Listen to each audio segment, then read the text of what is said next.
इसी गांव में एक धनी सेठ रहता था। उसके बंगले के पास एक जूते सिलने वाले गरीब मोची की छोटी सी दुकान थी। उस मोची की एक खास आदत थी कि जो जब भी जूते सिलता तो भगवान गॉड के भजन गुनगुनाता रहता था, लेकिन सेठ ने कभी उसके भजनों की तरफ ध्यान नहीं दिया। एक दिन सेठ व्यापार के सिलसिले में विदेश गया और घर लौटते वक्त उसकी तबीयत बहुत खराब हो गई।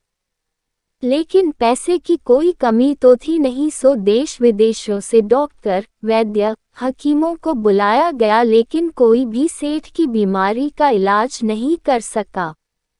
अब सेठ की तबीयत दिन प्रतिदिन खराब होती जा रही थी।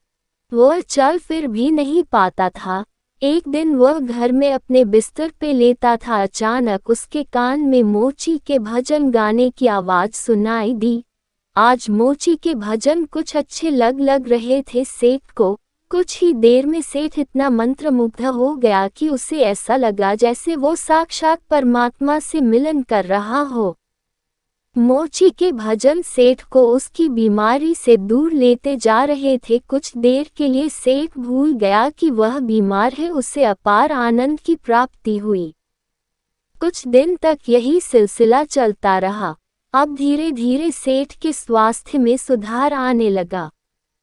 एक दिन उसने मोची को बुलाया और कहा, मेरी बीमारी का इलाज बड़े बड़े डॉक्टर नहीं कर पाए, लेकिन तुम्हारे भजन ने मेरा स्वास्थ्य सुधार दिया। ये लो 1000 रुपये इनाम। मोची खुश होते हुए पैसे लेकर चला गया। लेकिन उस रात मोची को बिल्कुल नींद नहीं आई। वो सारी रात यही सोचता रहा कि इतने सारे पैसों को कहाँ छुपा कर रखूं और इनसे क्या क्या खरीदना है।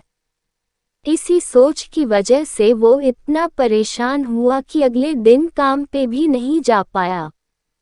अब भजन गाना तो जैसे वो भूल ही गया था। मन में खुशी थी पैसे की। अब तो उसने काम पर जाना ही बंद कर दिया और धीरे धीरे उसकी दुकानदारी भी चौपट होने लगी। इधर सेठ की बीमारी फिर से बढ़ती जा रही थी। एक दिन मोची सेठ के बंगले में आया और बोला, सेठ जी आप अपने ये पैसे वापस रख लीजिए। इस धन की वजह से मेरा धंधा चौपट हो गया। मैं भजन गाना ही भूल गया। इस धन ने तो मेरा परमात्मा से नाता ही तुड़वा दिया। मोची पैसे वापस करके फिर से अपने काम में लग गया। मित्रों, ये एक कहानी मात्र नहीं है, ये एक सीख है कि किस तरह हम पैसों का लालच हमको अपनों से दूर ले जाता है। हम भूल जाते हैं कि कोई ऐसी शक्ति भी है जिसने हमें बनाया है। आज के माहौल में ये सब बहुत देखने को मिलता है। लोग 24 घंटे सिर्फ जॉब की बात करते हैं, बिजनेस की बात करते हैं, पैसों की बात करते हैं।